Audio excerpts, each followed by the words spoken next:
Hi അസ്സലാമു അലൈക്കും, welcome to Asnas kitchen. ഇന്ന് നല്ല അടിപൊളി വാള മീൻ കൊണ്ടൊരു ബിരിയാണി ഉണ്ടാക്കിയാലോ. അടിപൊളി ടേസ്റ്റാണ് കേട്ടോ, വെറുതെ പറയല്ല. എന്തായാലും ഒന്ന് ട്രൈ ചെയ്ത് നോക്കാം. അപ്പം ഞാൻ എന്താ ഇതുപോലെ വാളമീൻ, ഇതുപോലെ ദശ കട്ടിയുള്ള മീനായതുകൊണ്ട് തന്നെ ഇതുപോലെ കട്ട് ചെയ്ത് വാങ്ങിയിട്ടുണ്ട്.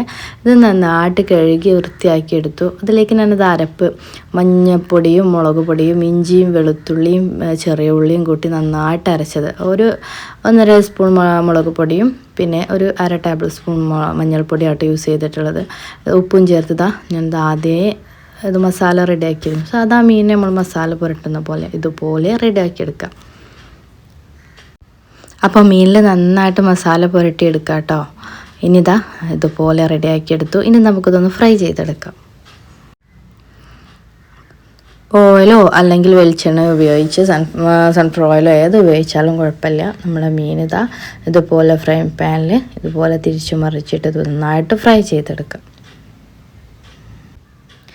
ഇനി നമുക്കിതിലേക്കുള്ള നമ്മുടെ അരി തയ്യാറാക്കിയെടുക്കാം. അതിനായിട്ട് ഞാൻ എന്താ ഒരു 1/2 കിലോ നമ്മുടെ ജോക്കർ ഫസ്റ്റ് ക്വാളിറ്റി അരിയാണ് എടുത്തിട്ടുള്ളത്, നെയ്ച്ചോറിൻ്റെ അരി. ഇത് നിങ്ങളുടെ കയ്യിൽ ഏത് ബിരിയാണി പച്ചരിയാണെങ്കിലും അതെടുക്കാം കേട്ടോ. അപ്പം ഞാൻ എടുത്തിട്ടുള്ളത് ഈ അരിയാണ്. ഇതുപോലെ ചെറിയ ചെറിയ അരിയാണ് കേട്ടോ അത്.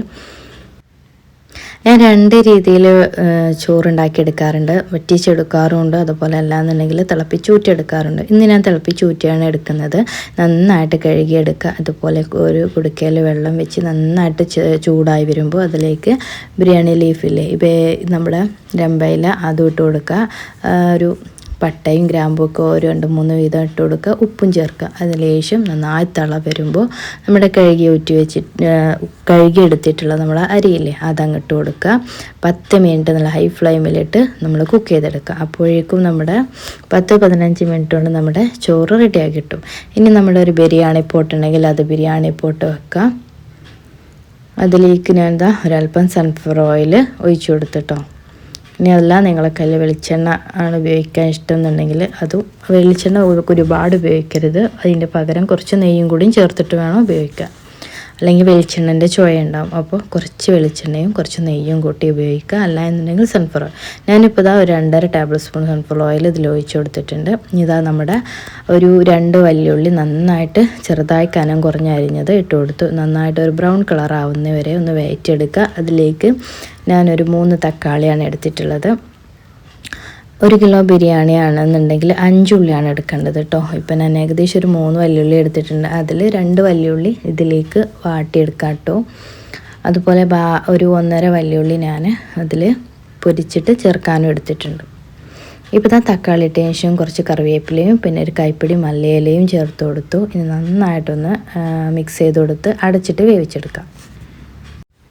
ഇനി നമ്മുടെ ബിരിയാണിക്ക് നമ്മുടെ എരിവും ഒക്കെ കൊടുക്കുന്ന നമ്മുടെ കുറച്ച് ഒരു ബടുവ് വെളുത്തുള്ളി, അതുപോലെ ഒരു 4-5 പച്ചമുളക്, ഒരു 2 പീസ് ഇഞ്ചി, ഒരു 2 ഇഞ്ച് കനത്തിലുള്ള 2 പീസ് ഇഞ്ചിയും കൂടി ഇട്ട് കൊടുത്ത് നന്നായിട്ട് പേസ്റ്റാക്കില്ല, ഒന്ന് ജസ്റ്റ് ഇതുപോലെ അരച്ചെടുത്ത് ഇതിലേക്ക് ചേർക്കാം. അപ്പോൾ നമ്മുടെ ബിരിയാണിക്ക് മസാലക്കൂട്ടൽ റെഡി ആയിട്ടുണ്ട്. ഇനി ഇത് നന്നായിട്ട് അടച്ച് വെച്ച് ജസ്റ്റ് ഒന്ന് 2 മിനിറ്റ് അടച്ച് വെച്ച് വേവിക്കാം കേട്ടോ.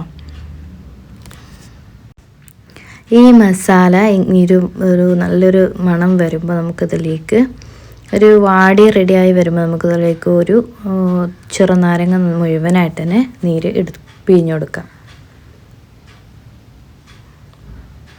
ഇപ്പോൾ ചെറുനാരങ്ങ ചേർത്തതിന് ശേഷം നന്നായിട്ടൊന്ന് മിക്സ് ചെയ്ത് കൊടുക്കുക. മീൻ ബിരിയാണി വെക്കുമ്പോൾ എപ്പോഴും നമ്മൾ തൈര് ചേർക്കരുത് കേട്ടോ. ചെമ്മീൻ ബിരിയാണിയിൽ പ്രത്യേകിച്ച് ചേർക്കാൻ പാടില്ല. അപ്പോൾ തൈരും ചെമ്മീനും ഒരുമിച്ച് കഴിക്കാൻ പാടില്ല കേട്ടോ. അപ്പോൾ ഇതുപോലെ ചെയ്തതിന് ശേഷം നമ്മൾ ഫ്രൈ ചെയ്തെടുത്ത ഉള്ളിയിൽ നമ്മുടെ മീനില്ലേ അത് വാളമീൻ ഇതിലേക്ക് ചേർത്ത് കൊടുക്കുക. എന്നിട്ട് നന്നായിട്ടൊന്ന് മിക്സ് ചെയ്തെടുക്കുക കേട്ടോ. പിന്നെ അതിലേക്ക് ഞാനൊരു 1 ടേബിൾ സ്പൂണോളം കുരുമുളക് പൊടി ചേർത്ത് കൊടുത്തിട്ടുണ്ട് കേട്ടോ. ഞാനിപ്പോൾ നേരിട്ട് ക്രഷ് ചെയ്ത് കൊടുക്കുകയാണ്. അപ്പോൾ നമ്മൾ കുരുമുളക് പൊടി ഇടാൻ മറക്കരുത്. അതുപോലെ തന്നെ ഗരം മസാല ഒരു 3/4 ടേബിൾ സ്പൂണോളം ഗരം മസാല കൂടി ചേർത്ത് കൊടുക്കാം. അത് നമ്മുടെ കൈ വെച്ച് ഇതുപോലെ ഒന്ന് വെതറി കൊടുക്കാം കേട്ടോ.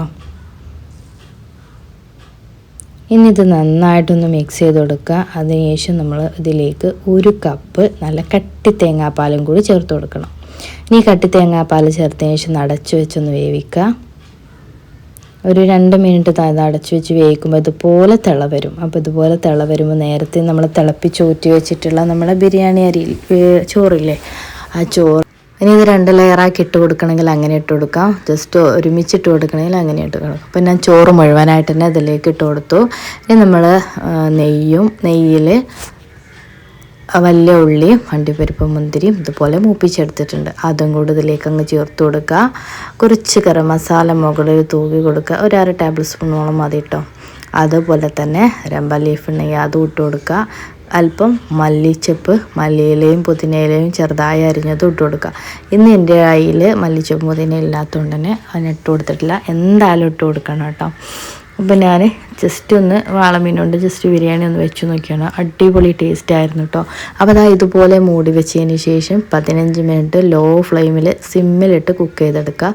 അപ്പോഴേക്കും നമുക്കിതിൻ്റെ മുകളിലേക്ക് ആവി കയറിയിട്ടുണ്ടാവും കേട്ടോ. അപ്പം ഞാൻ നേരത്തെ ഫ്രൈ ചെയ്ത് 2 പീസ് ഞാൻ വെച്ചിരുന്നു, അതും കൂടി ഇതിൻ്റെ മുകളിൽ വെച്ചിട്ട് ഞാൻ ദം ചെയ്തെടുത്തു. അപ്പോൾ ഈസി അല്ലേ നമ്മുടെ വാളമീൻ ബിരിയാണി, അടിപൊളി ടേസ്റ്റാണ് കേട്ടോ. അപ്പോൾ എന്തായാലും ഒന്ന് ട്രൈ ചെയ്ത് നോക്കുക, ഫീഡ്ബാക്ക് അറിയിക്കുക. ടേസ്റ്റി ആയിട്ടുള്ള മീൻ ബിരിയാണി തന്നെ ആയിരുന്നു കേട്ടോ, വെറുതെ പറയില്ല. അപ്പോൾ വീണ്ടും വരാം. Signing out, Asna.